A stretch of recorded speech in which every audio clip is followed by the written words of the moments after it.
Boa noite. Boa noite. Juiz Sérgio Moro nega pedido da defesa de Lula para anular processo sobre o apartamento no Guarujá e marca depoimentos de testemunhas. Executivos da Odebrecht relatam doação de 23 milhões de reais em Caixa 2 à campanha presidencial de Serra.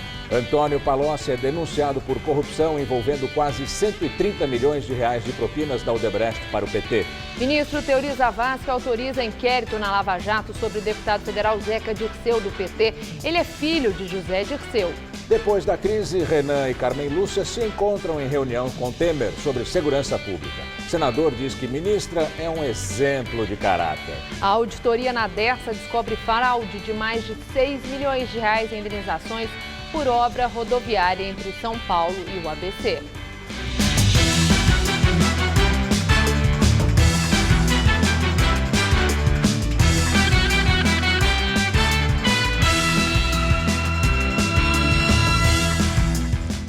Em meio à onda do frio que tomou São Paulo há alguns meses, a prefeitura baixou uma norma e determinou que não fossem retirados cobertores ou pertences de moradores de rua. Com isso, o número de objetos pelas ruas aumentou, principalmente nas proximidades dos centros de acolhimento, o que vem gerando transtornos e reclamações. Por onde se anda em São Paulo, lá estão eles. Nas calçadas, enrolados em cobertores, nos abrigos de lona e até em barracas de camping. Do alto dos prédios, a presença dos moradores de rua, na Praça da Sé, bem no centro da cidade, chama ainda mais a atenção. Admilson, há 2 anos, não tem um endereço fixo. É na Praça do Patriarca, perto da prefeitura, que ele busca abrigo. Na barraca ao lado está seu Cícero, de 68 anos. O artesão veio de Pernambuco. Fui para Minas Gerais, mas chegou em Minas Gerais também. Não deu certo o meu trabalho, cheguei aqui, deu certo porque todo mundo está gostando de mim, me ajuda, né? Só que a ajuda que eu recebo não dá para me alugar um quarto. Em 15 anos, o número de moradores de rua na cidade de São Paulo só aumentou. Os dados são da FIPE, a Fundação Instituto de Pesquisas Econômicas. No ano de 2000, eram 8.700 pessoas vivendo em situação de rua. Até 2015, esse número praticamente dobrou. Eram 16 mil pessoas vivendo, principalmente, aqui no centro da cidade. Em junho deste ano, um morador de rua morreu em plena Avenida Paulista. A suspeita da polícia era de que a morte poderia ter sido causada pelo frio. A situação levou a prefeitura a baixar um decreto que proíbe as equipes de zeladoria de recolher e destruir os pertences dos moradores de rua. O resultado é que tudo fica espalhado pela cidade. E nem os equipamentos da prefeitura escapam. Neste centro de acolhimento no Carandiru, na Zona Norte, o lixo se acumula bem em frente à instituição. É muita bagunça, na porta da minha casa virou um ponto de uso de drogas. Valéria é moradora da região e fez a denúncia para o jornalismo da TV Gazeta pelo Gazap. Você acolhe e se ele tem problemas sociais, você tem que trazer a cidadania para ele. E essa situação desse lixo, do uso de drogas em frente a uma instituição pública, não demonstra esse trabalho. A Secretaria Municipal de Assistência e Desenvolvimento Social afirma que atua diariamente em todas as regiões da cidade, abordando e encaminhando os moradores em situação de rua para os serviços especializados. Na verdade, a rua ela é muito atrativa, né? Ela tem tudo, ele consegue tudo na rua. Eu consigo um cobertor, eu consigo uma comida. Não tenho hora para acordar, não tenho hora para sair. Há 2 meses da posse, a nova administração municipal ainda não elaborou de forma detalhada os planos para todas as ações que pretendem implantar nesta área. Mas a assessoria do prefeito eleito, João Dória, disse que vai melhorar a qualidade dos abrigos e estuda ampliar o programa de aluguéis sociais.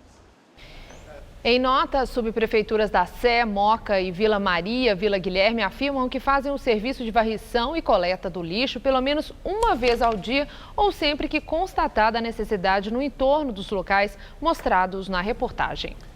Parentes dos 5 jovens que desapareceram no caminho da Zona Leste para um sítio em Ribeirão Pires, na Grande São Paulo, acreditam no envolvimento de PMs no caso. Por enquanto, não há pistas de onde eles possam estar.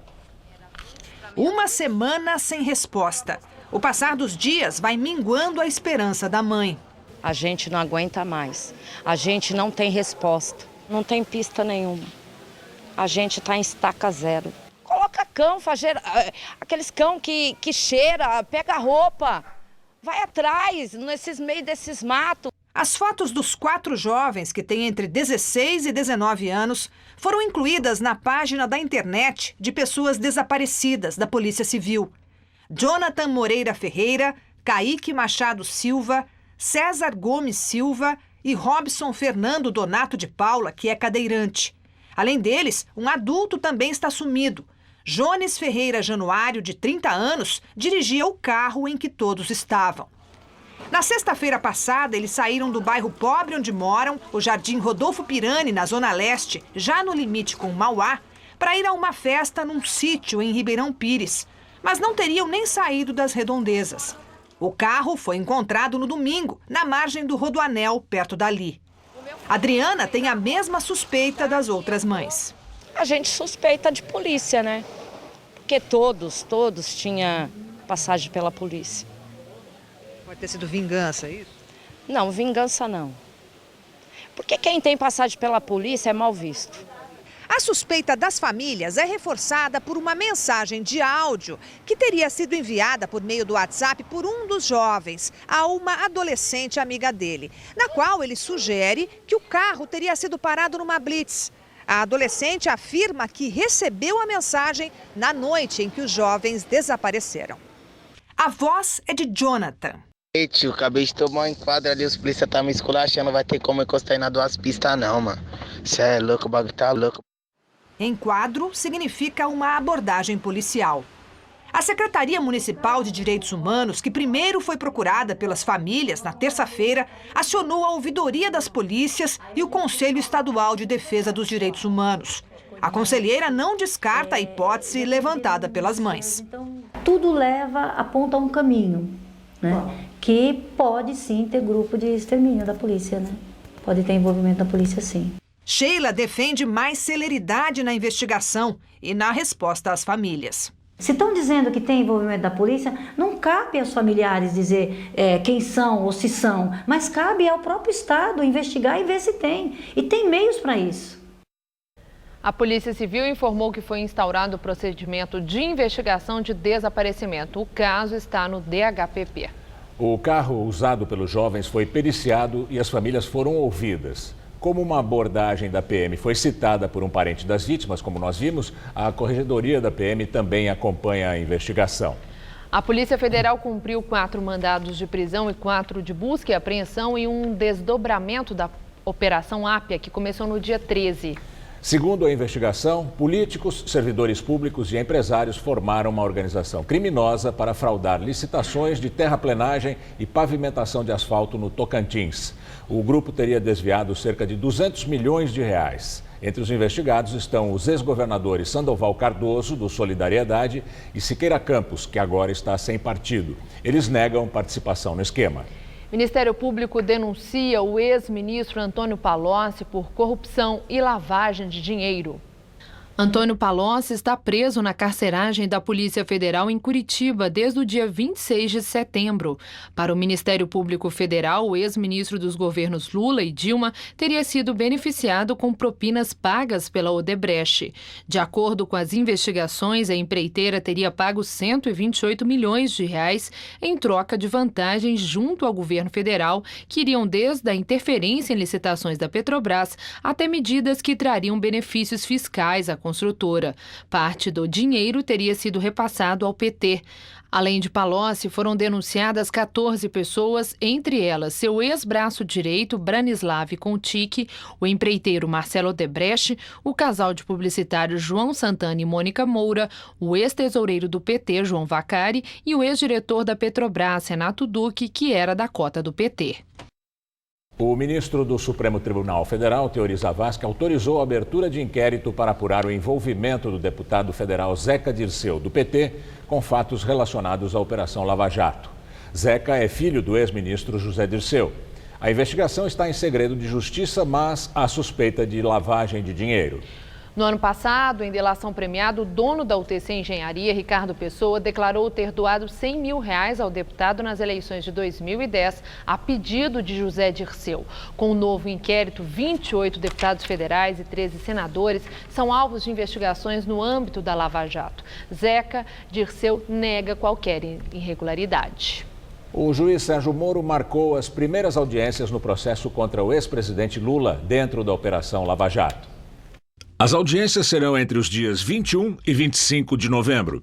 Entre as testemunhas de acusação estão os ex-diretores da Petrobras, Paulo Roberto Costa e Nestor Cerveró, o ex-deputado Pedro Correia, o senador cassado Delcídio do Amaral, o doleiro Alberto Youssef e o lobista Fernando Baiano. Nessa ação penal, Lula é acusado pelo Ministério Público Federal de crimes de corrupção ativa, passiva e lavagem de dinheiro. Segundo os investigadores, o ex-presidente teria recebido R$3 milhões e 700 mil de propina da OAS, por meio de vantagens indevidas, como a reforma do apartamento no Guarujá e o pagamento de despesas com o acervo presidencial.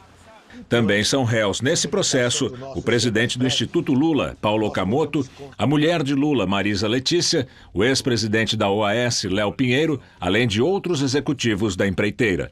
No despacho em que anunciou as datas das audiências, o juiz Sérgio Moro informou que negou o pedido da defesa de Lula para suspender ou cancelar o processo. Chefes dos 3 poderes se reúnem para discutir a segurança pública. Foi o primeiro encontro entre o presidente do Senado, Renan Calheiros, do PMDB, e a presidente do Supremo Tribunal Federal, Carmen Lúcia, depois da polêmica gerada pela Operação Metis, que prendeu integrantes da Polícia do Senado. Ontem, por telefone, Renan pediu desculpas a Carmen Lúcia por críticas feitas ao juiz de primeira instância que autorizou a ação da Polícia Federal no Congresso. Ele chegou a chamá-lo de juizeco. Depois do encontro de cerca de 4 horas, Renan elogiou Carmen Lúcia. Aproveitei a oportunidade para dizer que eu tenho, assim, muito orgulho, é um orgulho que vou levar para a minha vida de ser presidente do Congresso Nacional no exato momento em que a presidente Carmen Lúcia é presidente do Supremo Tribunal Federal. Ela é, sem dúvida nenhuma, o exemplo do caráter que nós precisamos que identifique o povo brasileiro. Na reunião no Palácio do Itamaraty, também estiveram presentes o presidente da Câmara, Rodrigo Maia, do DEM, o procurador-geral da República, Rodrigo Janot, os ministros da Defesa, Raul Jungmann, das Relações Exteriores, José Serra, do Gabinete de Segurança Institucional, Sérgio Etgoin, o diretor da Polícia Federal, Leandro Daiello, e o presidente da OAB, Cláudio Lamáquia, e comandantes da Marinha, Aeronáutica e do Exército. O presidente Michel Temer falou do tom do encontro e disse que periodicamente serão feitas reuniões como a de hoje. Clima de harmonia absoluta e de responsabilidade. Todos eles, todos nós, aliás, voltados para esse tema que preocupa o Estado brasileiro. Isto vai importar em reuniões posteriores que faremos com governadores de Estado, faremos com secretários da Segurança Pública para tratar desse tema, particularmente do sistema penitenciário. O ministro da Defesa, Raul Jungmann, afirmou que serão organizados grupos de trabalho que devem ser coordenados pelo Procurador-Geral da República, Rodrigo Janot. Nós temos propostas no âmbito do Legislativo, do Judiciário, do Executivo e da Procuradoria-Geral da República, abrangendo temas como drogas, armas, fronteiras, crimes, processos, Código Penal e assim por diante. A Advocacia do Senado pediu hoje que sejam anuladas as provas da Operação Metis, que prendeu 4 policiais legislativos acusados de obstruir a Lava Jato. Uma manifestação foi encaminhada ao Supremo Tribunal Federal pedindo também que os policiais sejam autorizados a voltar ao trabalho e que os equipamentos e documentos apreendidos sejam devolvidos. O Senado pediu ainda a autorização do Supremo para fornecer assistência jurídica ao policial legislativo Antônio Tavares dos Santos Neto. Uma auditoria interna feita pela Dersa, empresa de desenvolvimento rodoviário controlada pelo governo de Geraldo Alckmin, do PSDB, constatou pagamentos irregulares no valor de R$6.200.000 no programa de reassentamento de famílias nas obras de extensão da Avenida Jaco Pêssego, no limite de São Paulo com Mauá. A obra foi concluída em novembro de 2012, ao custo de R$2,9 bilhões. O levantamento traz que pouco mais de 1.700 pessoas receberam indenizações indevidas em valores que variam de R$ 1.300 a R$ 11.000 nas desocupações feitas pela Dersa entre 2009 e 2010. O programa de reassentamento indeniza moradores de favelas e loteamentos clandestinos do eixo das obras com dinheiro ou moradias da CDHU. A Dersa não localizou nenhum laudo ou relatório socioeconômico desses beneficiados. A suspeita é de que cadastros fictícios tenham sido usados para desviar dinheiro. Essa é a terceira fraude comprovada pela própria empresa envolvendo pagamentos a reassentados. Em julho de 2015, uma primeira auditoria já havia constatado que uma ex-funcionária responsável pelo programa havia fraudado 16 cadastros e desviado quase R$ 1 milhão. Na lista dos falsos reassentados estavam parentes e vizinhos da funcionária. Com a conclusão da nova auditoria, a Dersa já detectou fraude de R$ 7.500.000 nos reassentamentos. Executivos da Odebrecht disseram em delação que fizeram pagamentos ao Caixa 2 de campanha de José Serra em 2010. A denúncia foi publicada pelo jornal Folha de São Paulo. Segundo o jornal, o ministro de Relações Exteriores, José Serra, do PSDB, foi delatado por Pedro Novis, ex-presidente da Odebrecht e atual membro do Conselho Administrativo do grupo. Ele comandou a empresa de 2002 a 2009. E pelo diretor Carlos Armando Pascoal. Ele seria o nome que atuava no contato junto a políticos de São Paulo e na negociação de doações para campanhas eleitorais. Os dois integram o grupo da Odebrecht, que fechou acordo de delação premiada com a Justiça. O número de delações de funcionários da empreiteira pode chegar a 80. Entre eles, o ex-presidente Marcelo Odebrecht, o pai dele, Emílio Odebrecht, atual presidente do Conselho de Administração do grupo, e funcionários de escalões mais baixos. Segundo a Folha, a Odebrecht pagou R$ 23 milhões para a campanha de José Serra na eleição de 2010. O tucano perdeu a disputa para Dilma Rousseff. Na delação, os executivos disseram que parte do pagamento do Caixa 2 foi depositada em uma conta na Suíça e que os valores também serviriam para pagar despesas de outras campanhas do PSDB. O acerto do recurso no exterior teria sido feito pelo ex-deputado federal Ronaldo César Coelho, ex-PSDB e hoje no PSD. Ele integrou a coordenação política da campanha de Serra em 2010. Já no Brasil, o Caixa 2 teria sido negociado com o também ex-deputado federal Márcio Fortes, do PSDB do Rio. De acordo com os empreiteiros, o ministro de Relações Exteriores era apelidado de Careca e também de Vizinho, por ter morado próximo a Pedro Novis.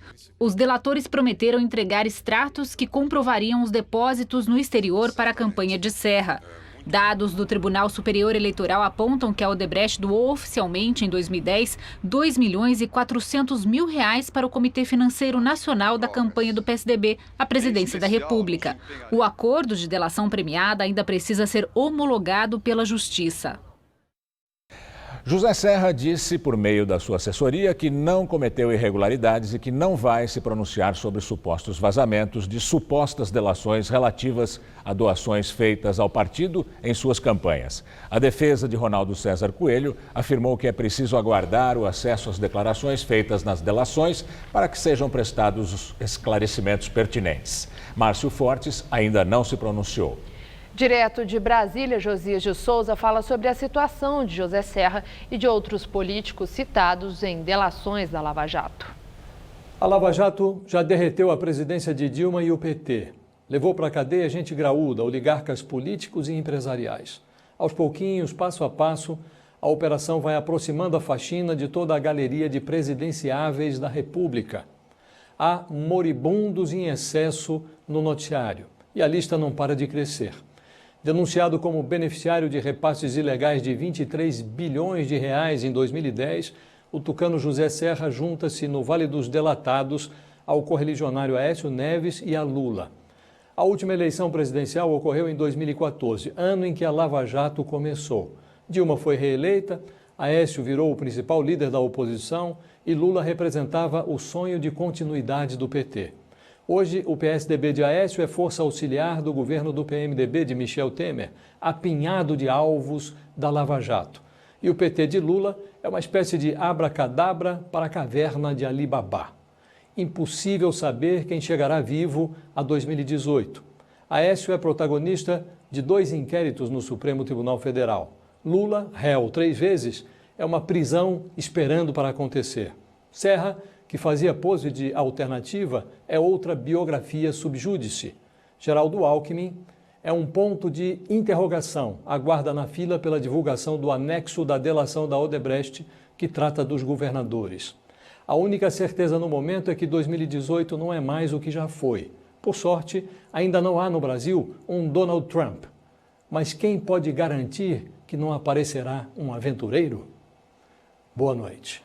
Neste domingo, dia 30, tem o segundo turno das eleições municipais. Mais de 30 milhões de eleitores devem voltar às urnas. Em todo o Brasil, 57 cidades de 20 estados vão ter segundo turno para escolher os prefeitos. 18 delas são capitais. São Paulo é o estado com maior número de cidades com segundo turno. São 13, 7 delas na Grande São Paulo: Diadema, Guarulhos, Mauá, Osasco, Santo André, São Bernardo do Campo e Suzano. No interior, Bauru, Franca, Jundiaí, Ribeirão Preto e Sorocaba. E ainda Guarujá, no litoral.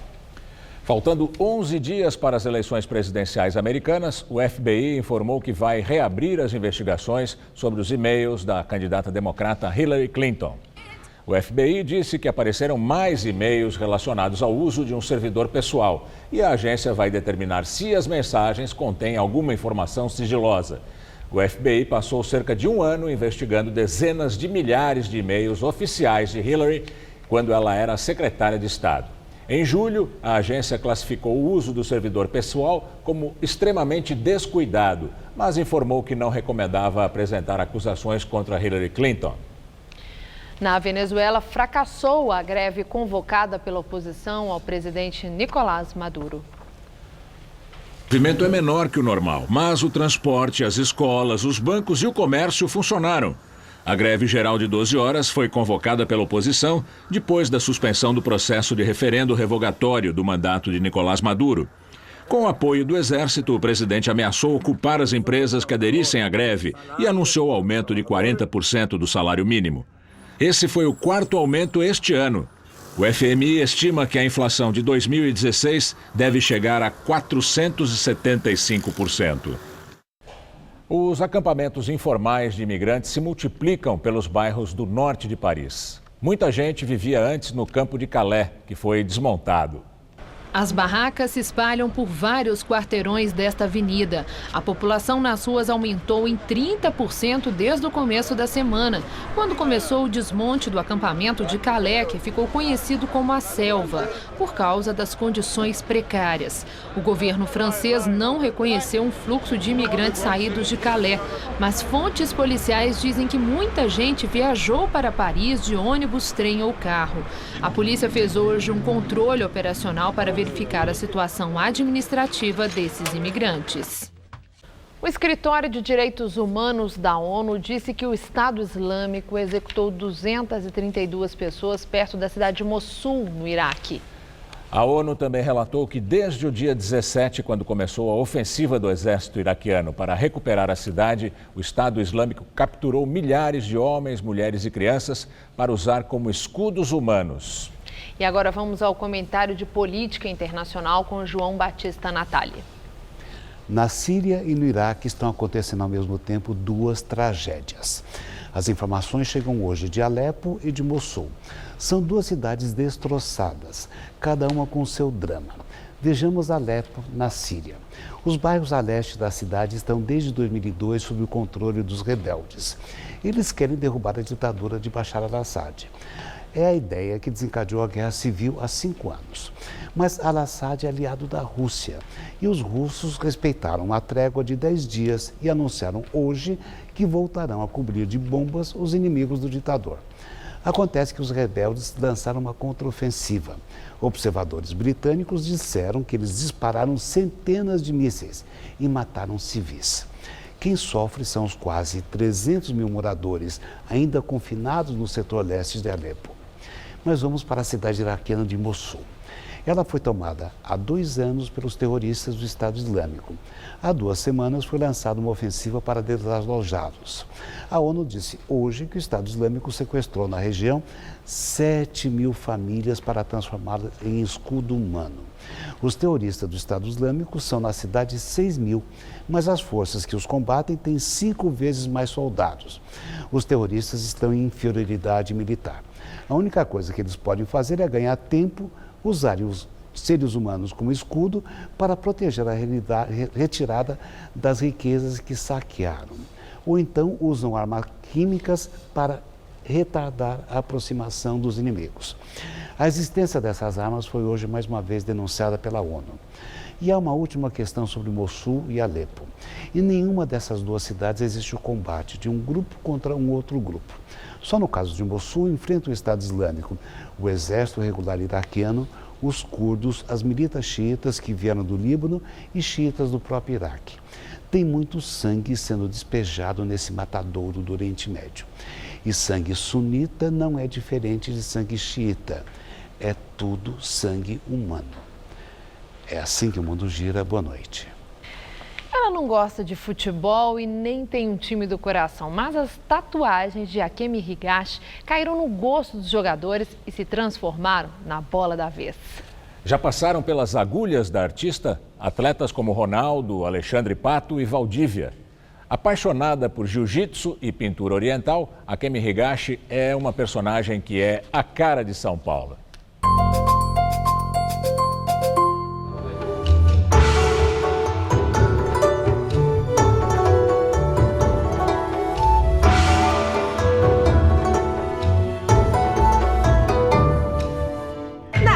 O jeito de desenhar o traço para retratar a estrutura dos ossos, para dar movimento aos músculos do corpo humano no papel e depois na pele. É o que pretende a tatuadora Akemi Higashi. Já fiz vários cursos de pintura voltados para tatuagem, para poder evoluir.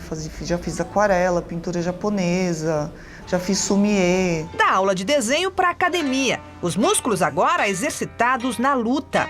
É no treino de jiu-jitsu que a tatuadora consegue preparo físico e disciplina. Eu sempre gostei de artes marciais, mas eu comecei a praticar o jiu-jitsu e me apaixonei, porque o jiu-jitsu é uma luta muito técnica e você sempre tem o que aprender. Da academia para o trabalho, onde ela passa horas debruçada sobre o traçado que vai desenhando. A Akemi é uma das pioneiras da cena paulistana, onde começou 14 anos atrás e virou referência. Muito requisitada pelas revistas especializadas, onde costuma mostrar o corpo quase inteiramente colorido. Amante do jiu-jitsu, Akemi acabou ficando famosa no mundo do futebol. As tatuagens que ela faz podem ser vistas pelos gramados de estádios do Brasil e do exterior. Na pele de craques como o atacante Alexandre Pato e o meia Valdívia. Depois deles veio uma leva de jogadores, tanto do Palmeiras quanto do Corinthians, depois vieram jogadores do São Paulo. Eu acho que eles começam a ver as tatuagens um dos outros e você começa a aparecer um pouco na mídia e você começa a atrair esse público. A maioria eles fazem símbolos de proteção e muitas coisas religiosas. Espalhados pelo estúdio, ao lado das telas que ela pinta, estão os presentes dos clientes famosos, de quem a Akemi se tornou amiga, apesar da total falta de intimidade com o esporte deles. Eu não gosto de futebol, eu não torço para time nenhum, porque como eu sou de uma família japonesa tradicional, eu não tenho essa cultura de futebol. Foi a Akemi que transformou uma incômoda tatuagem no pulso do jogador Ronaldo, o Fenômeno. No lugar das iniciais dele e da ex, a modelo Daniela Sicarelli, a Akemi desenhou uma cruz com um coração. Eu dei umas ideias para ele que seriam possíveis de fazer e cobrir bem, entendeu? Aí ele gostou desse desenho. Eu fiz vários desenhos para ele na hora, para ele escolher. E o R e o D ficaram... Não, sumiu, desapareceu. Não existe mais.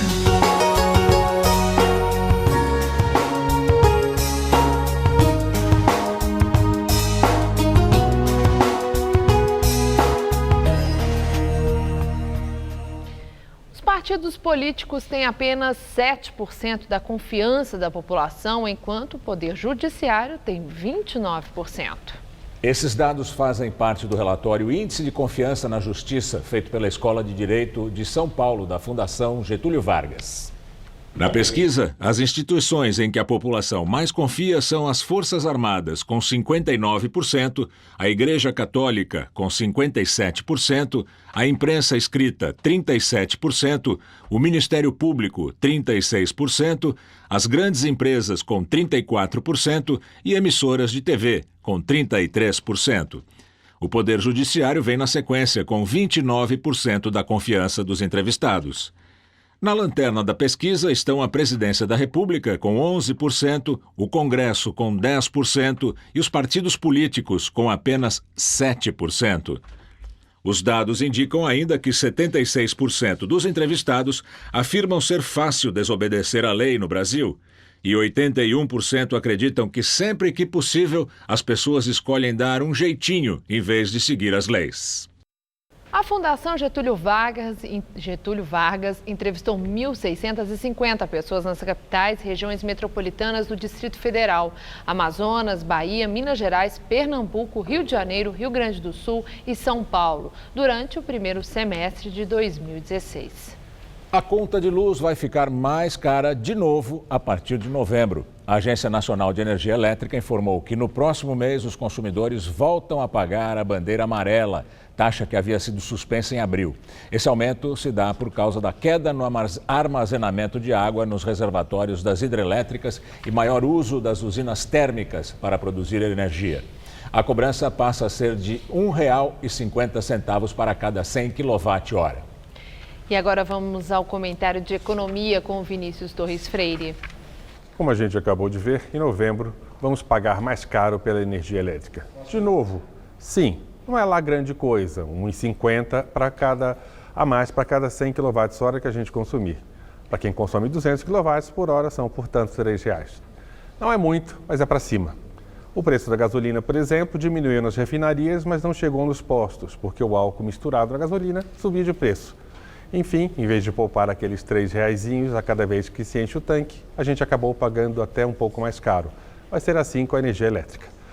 Vamos voltar então para esse assunto. O que mudou? Aumentou o risco de faltar eletricidade no norte e no nordeste do país, que estão sofrendo com secas faz anos e devem sofrer ainda mais. Com seca, falta água nas usinas, mais risco de se produzir menos energia por lá. Mais energia vai ter de sair daqui. Como aumentou o risco, a energia começa a ficar mais cara para as empresas distribuidoras de energia, as que levam a eletricidade até as nossas casas e empresas. Para compensar aos poucos esse aumento de custo, a gente paga um pouco mais caro pela energia. Isto é, o sistema de produção de energia entrou em bandeira amarela, de onde a gente tinha saído em abril. Na bandeira amarela, a gente paga esse R$ 1,50 a mais por cada 100 kWh. Se aumentar o risco de produção de energia cair, a gente pode ir para a bandeira vermelha, paga R$ 4,50 a mais por cada 100 kWh, como a gente pagava em janeiro deste ano. Vai acontecer? Não dá para saber. Quando esse problema vai melhorar de vez? Quando houver mais obras de produção e transmissão de energia. Sim, transmissão. Por vezes, há até usina de eletricidade pronta, como as usinas de vento eólicas do Nordeste. Mas falta linha de transmissão, postes e fios pelo interior do país para carregar a eletricidade. Um escândalo. Como o setor elétrico ficou muito bagunçado pelo governo desde 2012 pelo menos, vai demorar para arrumar. Até lá, a gente vai ter de contar muito com a chuva. Boa noite. Nem parece, mas a frente fria se afastou, mas uma nova massa de ar seco de origem polar trouxe um frio atípico para essa época do ano. Hoje a máxima não passou dos 24 graus, mas já esfriou bastante. Neste momento, os termômetros da cidade marcam apenas 15 graus. Vamos ver como fica o tempo no fim de semana com Mariana Armentano.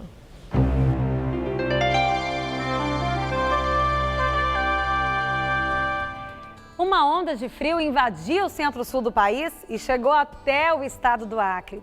E vai esfriar mais ainda amanhã. Pode, inclusive, gear entre a Serra Gaúcha e o sul do Paraná. em toda essa área em amarelo, desde o Rio Grande do Sul, passando pelo sul de Minas até o oeste do Amazonas. O sol predomina e não há condições para chuva. O tempo fica mais nublado no litoral paulista e fluminense e bem instável entre o Espírito Santo, sul da Bahia, até o estado de Roraima. Vamos ver algumas temperaturas? Olha só, em Salvador, sábado de muito sol e tempo firme, máxima de 31 graus. Em Fortaleza, calorão na casa dos 32. Já em Curitiba faz frio, teremos mínima de 6 e máxima de 18 graus.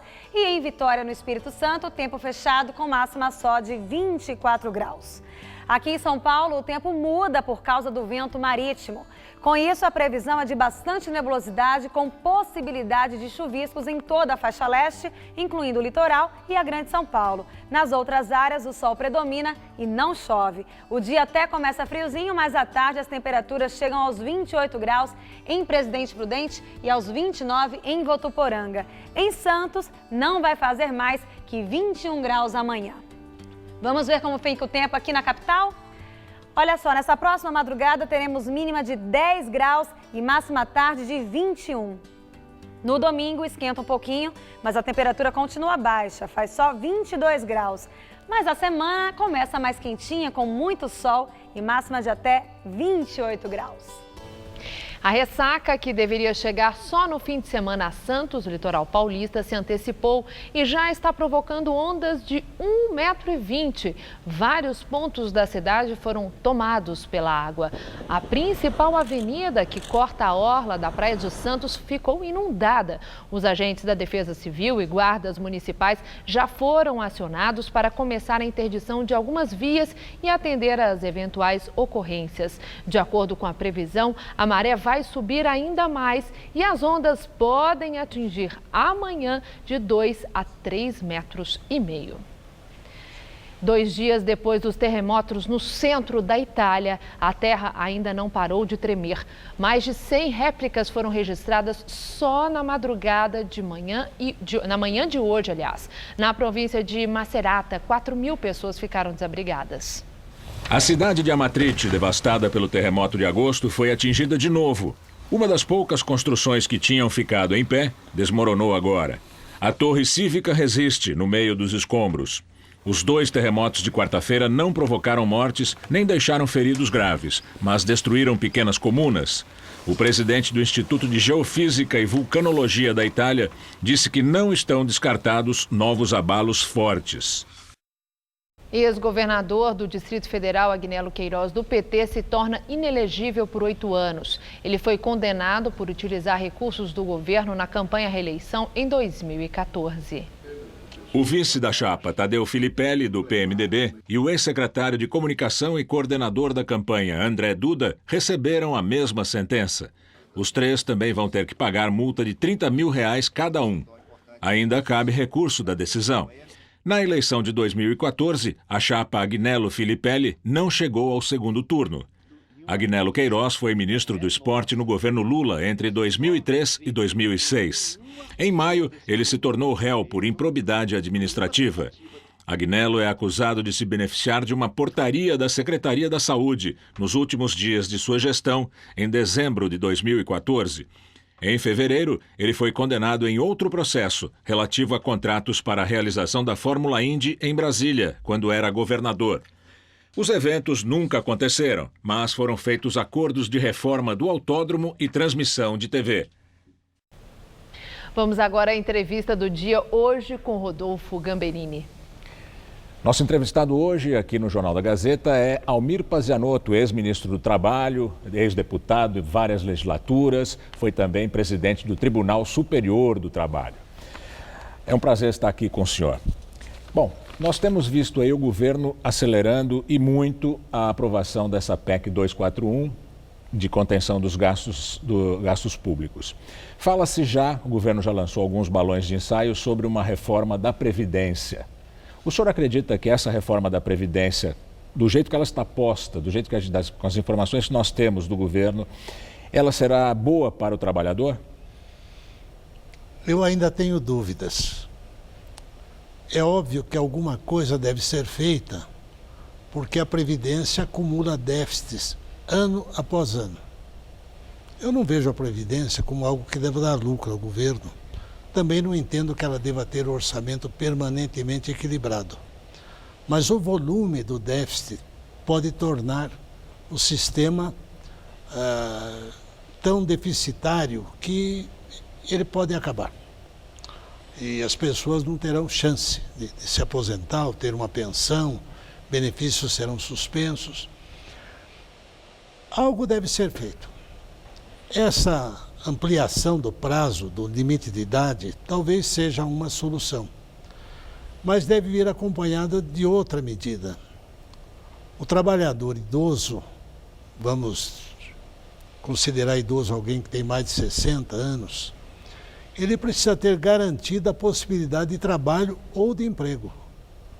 E nós sabemos que o mercado oferece uma forte rejeição à pessoa, sobretudo a mão de obra não qualificada, a partir dos 50 anos de idade. As empresas demitem, sobretudo essa mão de obra descartável, essa que pode ser facilmente substituída. A força muscular apenas. A força muscular, o não especializado. O governo não pode se esquecer disso. Como no Brasil não há estabilidade no emprego, o preceito constitucional que deveria ser regulamentado no sentido da garantia contra dispensas arbitrárias, até hoje não o foi, não é? Nós precisamos estudar não apenas a ponta, uma das pontas do problema, nós temos que estudar os dois ou os vários ângulos desse problema para que o trabalhador não venha a ficar totalmente desamparado. Agora, no caso de uma reforma trabalhista, da qual se fala também bastante, existe a figura da terceirização, que talvez seja o grande fantasma para os trabalhadores. Pelo menos a reação dos sindicatos foi nessa direção, contra a terceirização. O que o senhor, como ex-presidente do Tribunal Superior do Trabalho, ex-deputado sempre ligado ao trabalho, ex-ministro do Trabalho, pensa dessa possibilidade da terceirização? Eu fui um dos redatores dessa conhecida súmula 331, aquela que estabeleceu um limite para a terceirização. A terceirização só é permitida, mesmo em setores especializados, desde que se circunscreva a atividade meio. Não alcance a atividade fim da empresa. Não alcance a atividade fim. Ocorre que, naquela ocasião, nós do tribunal não definimos o que é atividade meio e o que é atividade fim. E essa indefinição em torno desses dois conceitos básicos deixou espaço. Persiste e é examinado em cada processo. Cada vez que se ajuiza um processo sobre terceirização, passa-se a discussão se a atividade é fim ou é meio. A primeira profissão terceirizada legalmente foi a do representante comercial autônomo lá em 1965. Depois, em 1982, a do vigilante bancário, do transportador de valores. Posteriormente, a Lei Geral de Telecomunicações admitiu a terceirização de atividades acessórias e inerentes. Mas isso é bom ou é mal para o trabalhador, a terceirização, se ela for muito ampla? Eu creio, meu querido amigo Gamberini, que ela é inevitável. A economia moderna, globalizada, ela tem como um dos seus pressupostos a terceirização. São três: a globalização, a informatização e a terceirização. O setor de prestação de serviços hoje é o que maior número de empregos oferece. Só no estado de São Paulo, nós temos mais de 700 mil terceirizados em mais ou menos 6 mil empresas. Então não há como retroceder, não há como voltar àquela etapa, por volta de 1960, de uma verticalização absoluta, em que o setor econômico se dividia entre empregados e empregadores. Hoje nós temos o empregado, propriamente dito, o terceirizado, o PJ, sim, o autônomo, há uma multiplicidade de figuras. Eu queria fazer uma última pergunta para o senhor. O senhor tem uma vida interessante com o trabalho. O senhor foi do Legislativo, como deputado, foi do Judiciário como presidente do Tribunal Superior do Trabalho e foi do Executivo ministro do Trabalho. Qual desses poderes defende melhor o trabalhador? A função da defesa é do Ministério do Trabalho. Lembre-se que eu fui advogado no auge do movimento sindical em São Paulo. O setor, a instituição que deveria mais defender o trabalhador é o Ministério do Trabalho. Como? Estudando o mercado de trabalho, planejando, propondo mudanças. O nosso Ministério do Trabalho, ele só se ocupa de registro sindical e de fiscalização. E o Legislativo? O Legislativo elabora mal as leis, porque o nosso Legislativo é mais ou menos inepto nessa questão de legislar. Temos 1000 exemplos nesse sentido. Tá bem. Eu agradeço muito a sua presença aqui. Foi um prazer conversar com o senhor mais uma vez. Muito obrigado pela entrevista. Muito obrigado. Prazer em revê-lo. Igualmente. Boa noite. Boa noite. Estela. Você vai conhecer agora a história de 2 vizinhos que dividem a mesma paixão, tocar piano. Apesar de morarem na mesma rua, eles não se conheciam e se viram pela primeira vez em uma reportagem aqui do Jornal da Gazeta. Difícil não se sentir baixinho ao lado dele. Afinal, são 2,5 metros de altura. Hoje, a missão desse gigante parece que vai ser moleza. 50 metros separam a casa do Daniel da do seu Giacomo, onde nossa equipe marcou esse encontro. Frente a frente, 40 centímetros separam, mas a curiosidade era bem maior. Que imagem assim o senhor fazia dele? Não como ele é. Diferente, mais cheinho, mais baixo. Eu imaginei essa doçura de pessoa, ele que dá comida para os passarinhos, que cultiva a música em casa, né? Os dois não se conheciam, só tinham se visto pela televisão, em matéria aqui do Jornal da Gazeta sobre a Rua Sebastião Velho, em Pinheiros, ou Rua dos Pianos, onde existem pelo menos 15 pianistas.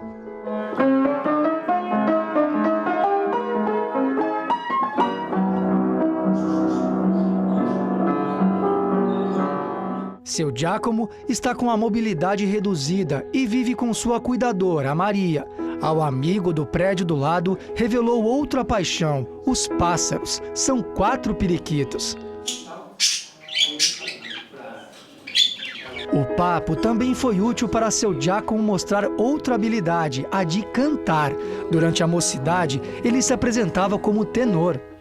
Com sussurros de mistérios e a alma llena de pena. Sabe o que acontece? Viu, Daniel? Eu queria ser artista. Pô, o senhor é artista, né? A diferença de idade entre os 2 músicos é de 53 anos. O Daniel tem 37 e o seu Giacomo tem 90. Apesar de ser uma diferença grande, a gente nota que diante do piano, idade aqui é o que menos importa. Entre tantos assuntos dessa prosa, um não podia faltar: o poder transformador da música. A música, ela traz memórias de uma vida toda. Às vezes você aprende uma música hoje, você vai lembrar dela daqui a 20 anos, ela vai te ajudar a lembrar dessa sua época, né? Então, assim, enquanto a gente cultiva músicas boas, elas são levadas para o resto da vida. E nesse dueto em que o novato é um gigante, nosso pequeno mestre é quem esbanja grandeza e lucidez.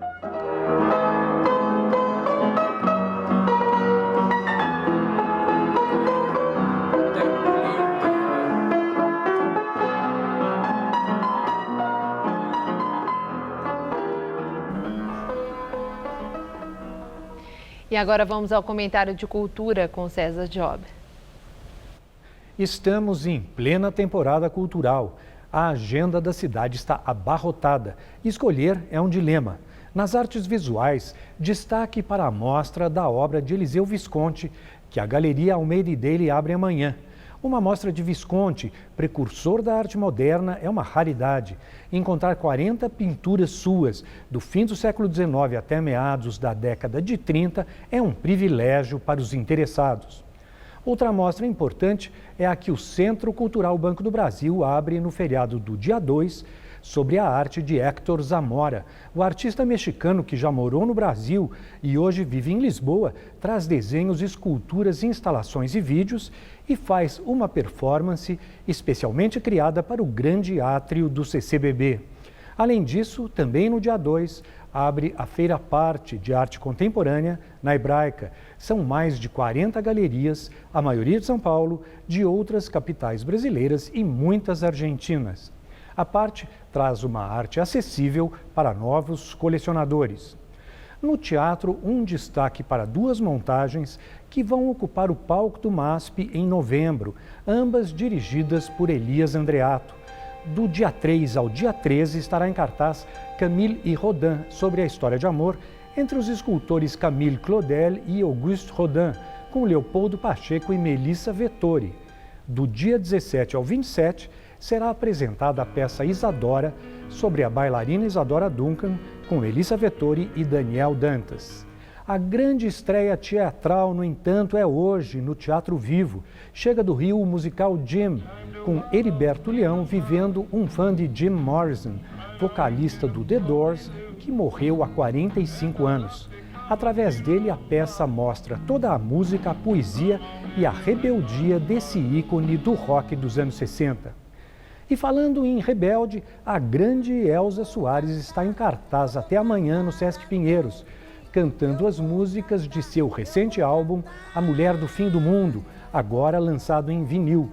Elza está sentada num trono no meio de um cenário que tem 1000 sacos plásticos de lixo. Só ela mesma. Boa noite. Daqui a pouco as notícias do futebol. Amanhã tem Clássico Paulista. Líder Palmeiras enfrenta o Santos na Vila Belmiro.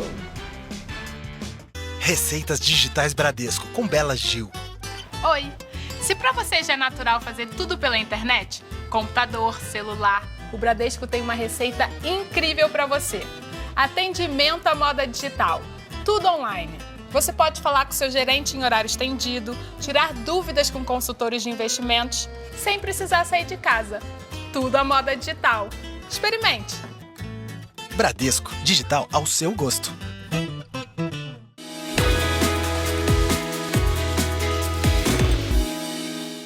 Você viu que linda a nova coleção? Nossa, é até difícil escolher qual é a melhor. É mesmo. Mas por falar nisso, e aí, amiga, já sabem quem vai votar? Votar pra quê? Eu, hein? Faço questão de votar. Eu não acho que seja obrigação, é necessidade. É através do voto que eu escolho os caminhos que eu quero pra minha cidade. Mas quando a gente liga a televisão, é só roubalheira. E pensar desse jeito ajuda em quê, hein? O voto é a nossa maior arma. O negócio é votar, ficar de olho depois, pra ver se as promessas estão sendo cumpridas, se o nosso candidato tá agindo com ética. Só assim as coisas mudam. É, você tem razão.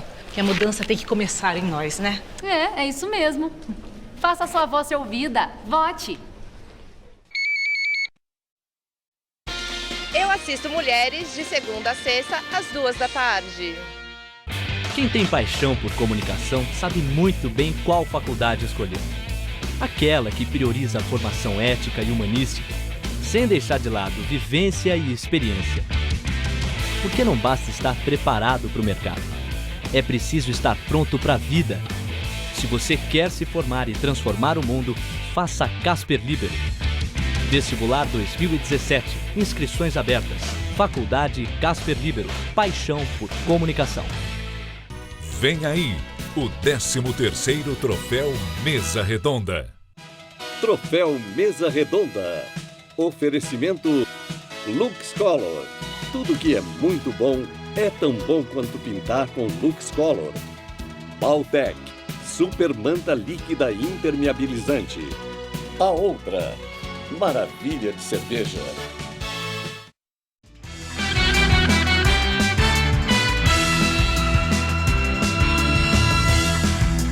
Voltamos com as notícias do esporte com Celso Cardoso e Rodolfo Gamberini.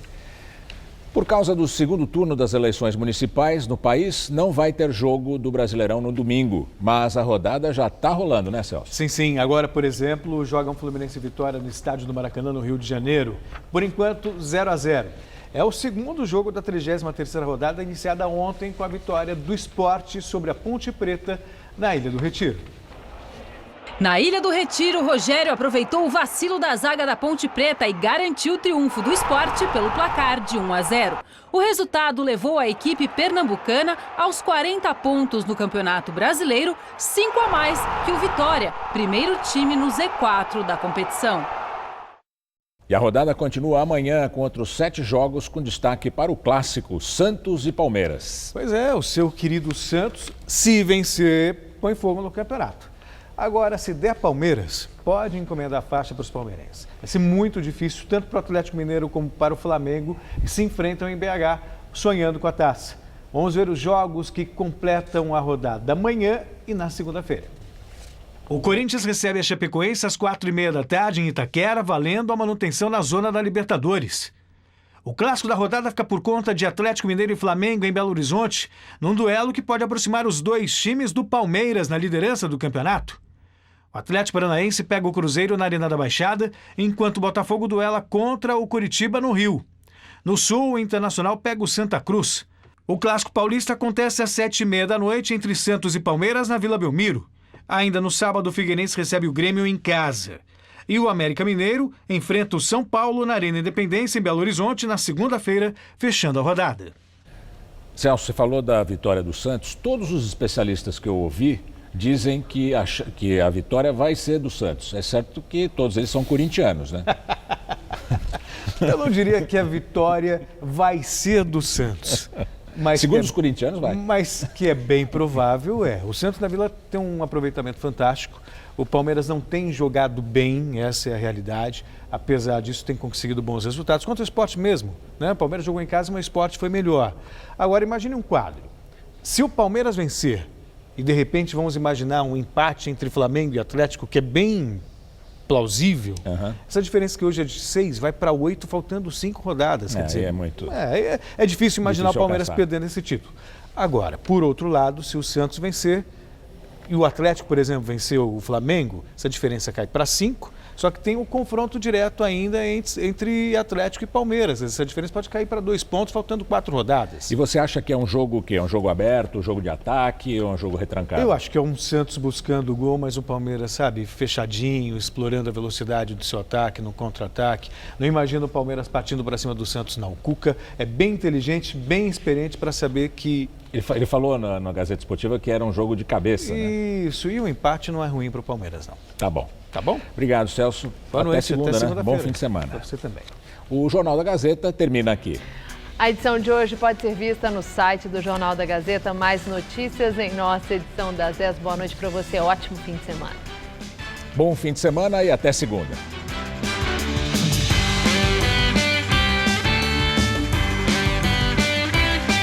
Fique na companhia de Rony Von no Todo Seu. Hoje, 10h30 da noite.